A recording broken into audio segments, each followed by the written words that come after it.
Kada taon ay naglalaan ako ng budget para sa aking charity program, at ito ay mula sa earnings ng aking investments.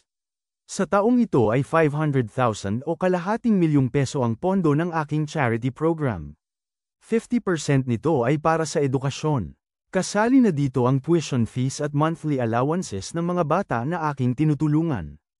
20% ay para sa pabahay. Kasali dito yung simple na pabahay, o kaya repair at renovation. 15% ay para sa kalusugan. Karamihan dito ay pambili ng gamot o kaya pambayad sa ospital. At 15% para sa living expenses. Ito naman ay para sa pang-araw-araw na gastusin. Ito ay limited lang sa mga kababayan natin na hindi makapaghanap buhay dahil sa aksidente, sakit, o may physical na kapansanan. Yan po mga kababayan ang charity budget ko sa taong ito. Pwedeng mabago yung allocation depende sa actual na pangangailangan. Sa mga followers naman ni Pugong Bea Hero, ikinagagalak kong sabihin na 35% ng aking charity budget sa taong ito ay mapupunta sa mga Pugong Bea Hero Scholars. Sa ngayon po ay 2 Pugong Bea Hero Scholars ang aking tinutulungan, sina Alona at Helen.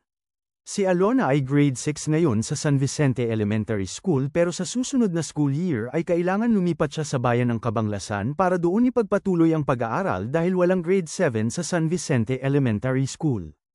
Ibig sabihin nito ay kailangan kong dagdagan ang kanyang monthly allowance dahil titira siya sa isang boarding house.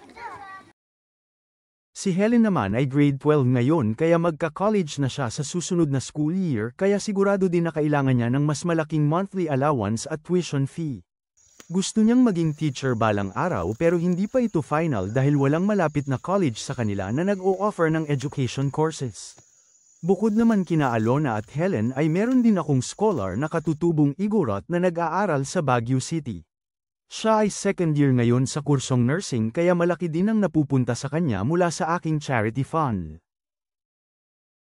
Samantala, isa rin sa mga dahilan kung bakit kalahati ng aking pondo ay nakabudget sa edukasyon ay dahil may plano ako na magdagdag ng 2 pang bata na magiging scholar sa susunod na pasukan sa July ng taong ito.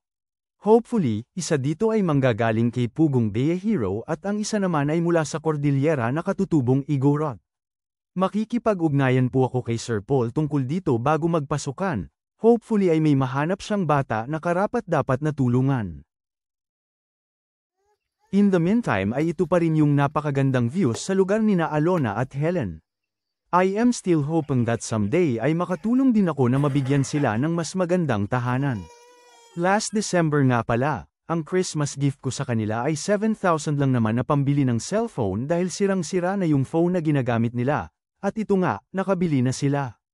Consistent din ang mga matataas na grades ni Alona na puro line of 9, based dito sa pinadala nilang report card. Dito naman nila kinukuha yung monthly allowances nila through GCash na pinapadala ni Sir Paul. At syempre, ang walang sawang pasasalamat sa tulong na natatanggap nila sa kanilang sponsor. Laban lang Helen at Alona. When I was your age, ganyan din ang hirap ng buhay na naranasan ko. At yan po mga kababayan ang update kina Alona at Helen, at ang mga plano ko sa taong ito. Salamat sa panunood at mabuhay tayong lahat. Adios!